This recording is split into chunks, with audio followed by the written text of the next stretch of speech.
I'm gonna reiterate it one more time. If you own an old Land Rover, you have to watch this video and do this. Oh, I keep doing this. I mean, that is just prehistoric. I want to make sure that we don't have any pinched. Oh no! There is a hole.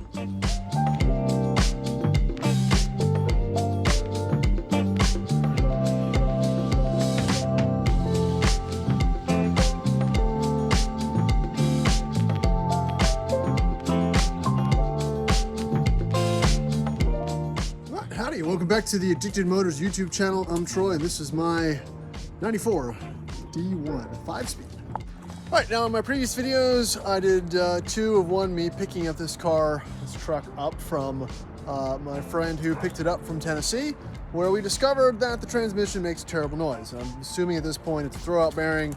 It makes a rotational rattling noise at idle with the clutch not depressed. When you depress the clutch, it goes away. It shifts okay through all the gears, and in fifth gear, it makes the noise again, so I'm assuming I need something terrible in the transmission. But in the meantime, as I ignore that and postpone the inevitable, I'm, just messing with the small stuff on the D1. Now, in the other videos, I pulled the headliner, I checked the transmission fluid, and that's really about it. And in this video, what I'm gonna do is kind of pull the carpets, and just kind of start getting into the odds and ends and make a list of things I need to start with. All right, so the first bit is the down under snorkel. The previous owner didn't have one. It was affixed at some point, but it's no longer there. It's gone. I ordered one of those. I didn't want to, but I don't want to order a fender, and it was pretty expensive, but it's just a sunk cost. It'll look fine. I don't care. So that has been ordered. What I need is, if anyone knows, there's little grommets from the removal of the factory roof rails. So those are missing and cracked, so I need those. That's gonna be all.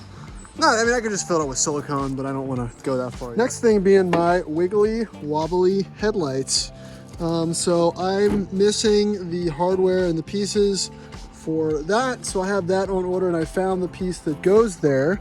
Luckily, he actually had that, so that will be on the way. Meanwhile, they're held in with tape.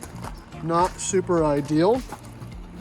What else? Yeah, same thing on the other side, wiggly headlights. No battery strap, that's gonna need. I'm also looking for an air box. I don't know if this was cut like this because of the previous installation of the snorkel. I'm not sure. On the inside, I put my D2 mats in there, which might end up being the actual floor, depending on what the results end up being. What else? Install the cup holder and the hand holds because they were missing. I think I'm gonna put the D1 console thing over there. I cleaned it up back in just to add a little bit of storage, but I think that's it. I gotta find the hardware because that is MIA. All right, along the back, I just put in some of the basic trim pieces so it doesn't look so terrible. Bolted the seatbelt pieces back in to make it a little more livable. Put a D2 large mat in the back. And now, I think what's gonna happen is we're going to mess with these carpets. So, this has me nervous. I pull out this piece. It's looking kind of crusty there. I mean, it's probably not terrible, but I kind of want them gone for now. So we're gonna get around, start doing that, and yeah, that's it. We're gonna. Ooh, yucks! Always pull those. They're not good. So a lot of you might be like, why are you always pulling the carpets? It's just more. What do I care about more? The structural integrity of the floorboards or the aesthetics of having carpet in the truck? I'm always gonna go with the latter. All right, so first piece of sound deadening right here. It's wet. See, there's a little moisture in there. So I'm glad I'm doing this. It also rained recently, so that will probably affect things. And I can already tell, I can feel it's already wet.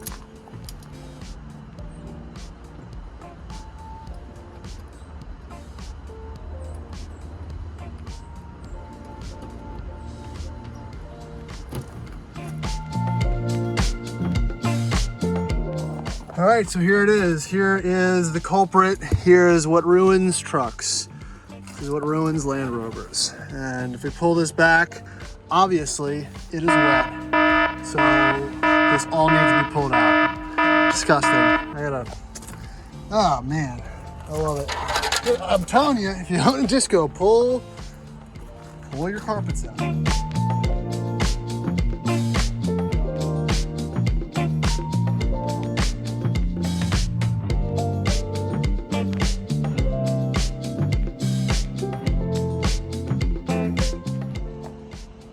All right, so here's the floors, and you can see how close I was getting to potentially needing to do some welding again, which I am in no rush to do at this point. So, you know, it's all the way up through here. Luckily, that looks good. I'll probably leave that piece in place. But yeah, I kind of got lucky. Now, here's where it gets bad. It's where this, not the carpet, but where the sound deadening stuff attaches to the seat base mount is where the rust really builds up. Probably because the car's at an angle, it kind of tips back that way. So that's a bad spot. I can get my finger in there and feel it. So it's a few more pieces that need to be removed, but I'm just giving you kind of the general idea of what I'm talking about when I talk about getting rid of this, getting rid of the sound deadening stuff. I mean, look at it. It's gross. That's saturated, full of water. I mean, this piece could probably be salvageable. I don't really know how much good it does. But all that's junk. That's garbage. It's going in the trash. Man, you know, it's one of those things where guys think they have really nice trucks, and I just kind of go, hey, and this was a Southern truck. It was in New Jersey for a little bit, but it doesn't matter. Water, it's just not from salt, it's a collection of water. You know, I don't care where the climate is located. You can't just have metal sit submerged and saturated for that long, or you're gonna have issues. And not to mention mold and whatnot. I'm gonna reiterate it one more time. If you own an old Land Rover, you have to watch this video and do this.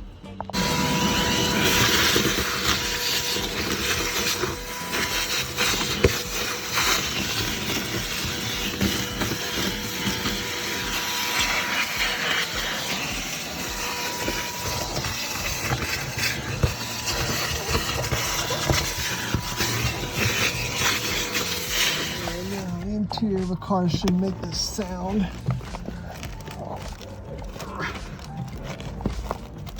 Come on. What? Look at that. Man, gross.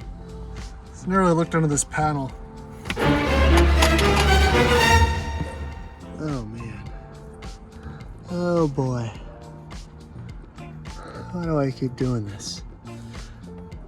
I mean, that is just prehistoric. All right, well, things have escalated. There's the CD changer. Here's under the seat, and there's my reward. Yeah, let's see, what year is this from? It doesn't matter. But my bigger reward is, wait for it, guys. Yeah. You guessed it. A little bit of daylight. I got a hole. Not a big hole. There's a hole. I knew there was gonna be a hole. You know, don't go looking if you're not prepared to find. And yep, she's there. I love it. Look at the disaster that is the underside of this seat. You can tell. Now, my thoughts on this are different than a classic, right? This rust comes from leaking sunroofs, I'm pretty sure, because it all collects and coagulates below the seat. And that's just not a fun sight. All right, ladies and gentlemen, it's the passenger side. What's the over-under? This is also going to be trash. Let's find out in a second. I don't know. It's probably trash. Survey says.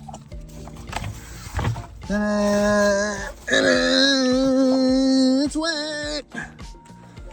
Oh man. Yeah, it's definitely wet, so it's coming out. I wasn't even gonna videotape me pulling this side out because it's boring, but like, this is just, oh man, dripping, sopping wet. It's just so gross. All right, so this is escalated, obviously. And here's where I'm at. Not too bad. I'm sure that side is worse on this interior part. But you gotta be careful with the wiring loom. A couple of spots under there, but not all that bad, considering I'm going to find some surprises under here though, I think. Okay, so we've escalated this a lot. We are here now, and I'm very scared because this is, look at this padding they have under the seat. This could be a hole, or I get lucky. Because what I'm worried about is this wiring here. I feel like it could get cinched or pinched very easily. So let me get some light and I'll pull this up. Let me just rip out the interior of every car I own. You know, that's one number 3, so how bad can it be? Okay, I think I might have got lucky. It's wet, it's gross, but it's not a hole. There's not a hole. Look at this. Look at this pile. This is just gross. Just gross. And this seat frame is also just a mess. But again, I am doing this because of the wiring. I want to make sure that we don't have any pinched. Oh no! There is a hole. Damn it. Why can't I just, man.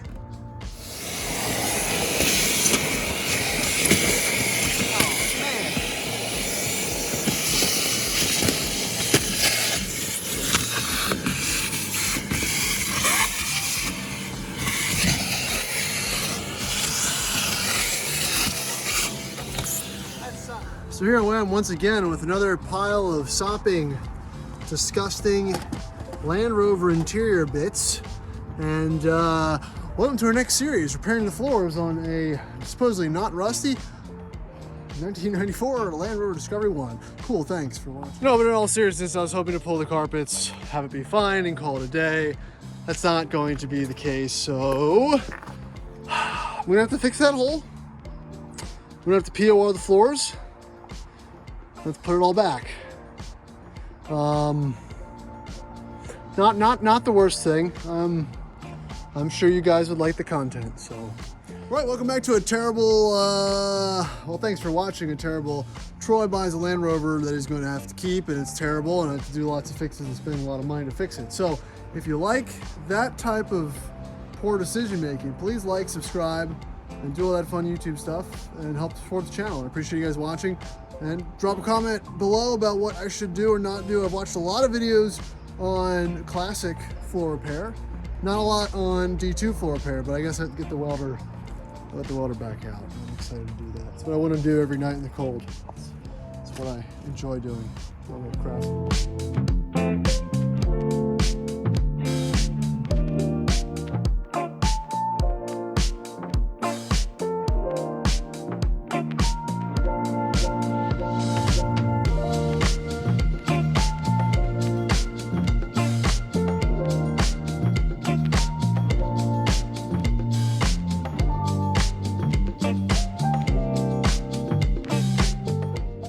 All right, welcome to another episode of Night Wrencher. Nope, that's not what I wanted this channel to be about. So if you haven't caught up on what I'm doing, this is the second episode of the additional rust repair that's going to be required for my newly acquired Land Rover Discovery D1. And I've since got medieval on the floors and have ripped out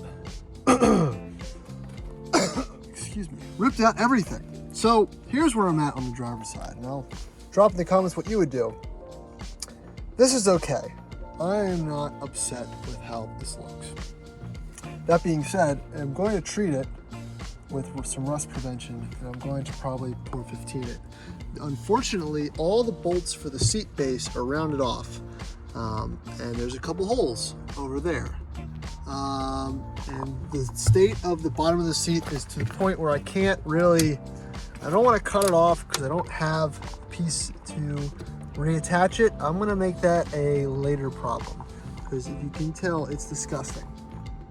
But you know, the floor under it is fine. It's not like it's rusted completely through or anything like that. So it's really just the seat bottom. I'm sure there's some more shit in here that I have to worry about, but that's gonna be saved for another time. So what I'm gonna do is I'm gonna prep the metal. I already hit it with the wire brush and stuff. We're going to coat it with metal prep and then probably pour 15. Now, the passenger side, same condition, right? Metal prep, pour 15, except that I have some holes. I think I'm gonna have to cut that out. I'm gonna cut that little piece out, and we are going to tack weld a patch in and see if that, oh shoot, I forgot, is there another one? Okay, and that one as well. There's two pieces that require a little bit of welding. Everything else is pretty secure. So that is what the rest of this video is going to consist of. So I'm gonna cut those pieces out and we're going to go back to the fun part. All right, so I'm not gonna videotape me just slathering this on. This is the Pour 15 metal prep. We'll use it again on both sides. Let it dry overnight and then probably start the welding tomorrow. Tomorrow probably.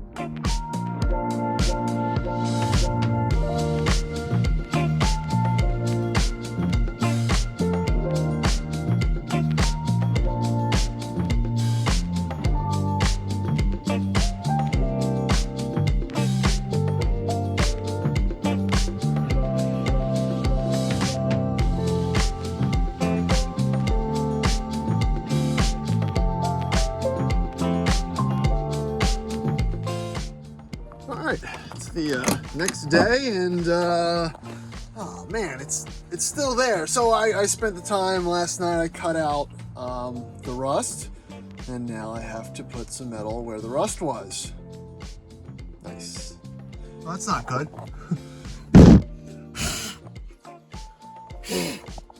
That stupid dollar caught on fire.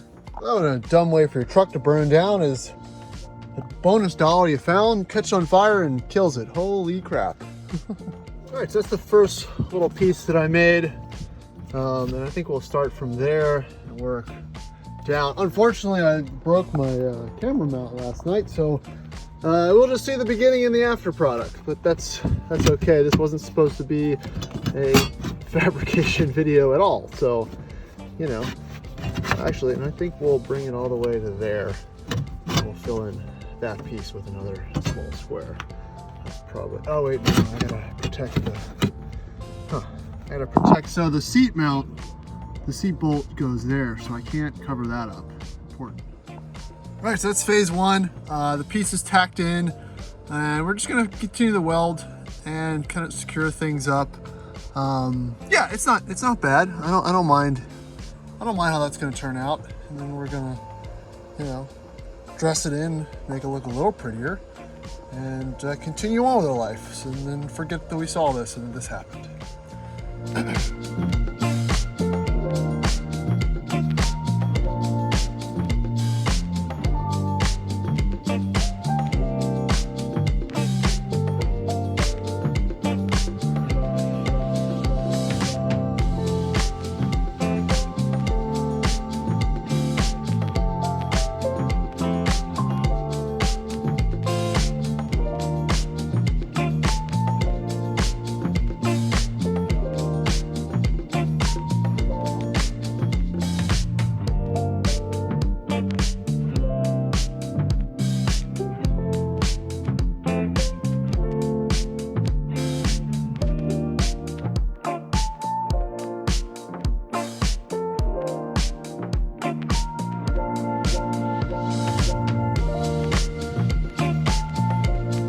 Alright, so there's the finished project, couple patches in there.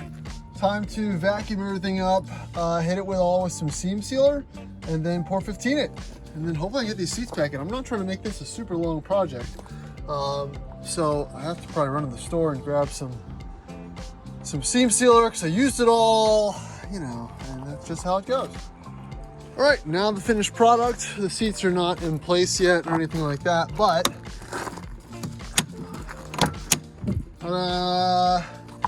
all patched up in the club, POR'd, and I can sleep again tonight. That was a nice quick little weekend project. Let's bring it around to the driver's side. Project I was not counting on doing, but you know, had to be done. And I like to look at the black floors. Also painted the sills black with the POR as well. So guys, again, this is the third episode of if you have an old Land Rover, Range Rover, you must do this one thing after purchase or during the inspection. Pull your floors, pull your headliner. You can all go back. These aren't show trucks, unless you're a bring a trailer guy. These are supposed to be driven and enjoyed, in my belief, because they're not that great as just pretty tart around trucks. So that's all I got for this video. If you have any questions, comments, leave it down below. I'm pretty responsive. Check out my Instagram, follow along with what I've been up to, and follow my other Instagram, Addicted Rovers. It's kind of gained a little bit of traction, doing a lot of old school Land Rover pictures and commentary, I guess, from the 80s and 90s. So fun stuff out there. So we're gonna conclude today's video. The next thing is gonna be dropping the transmission, see what's going on with fifth gear, see if it's a throwout bearing, see what it is. Oh, I forgot, I also have the snorkel. What's in those boxes? So I got a snorkel and some other bits to put on this thing as well. I like how I'm doing all this before I even drive it. It's kind of bad transmission. Let's fix the floor. So, all right, that's all I got. Thanks.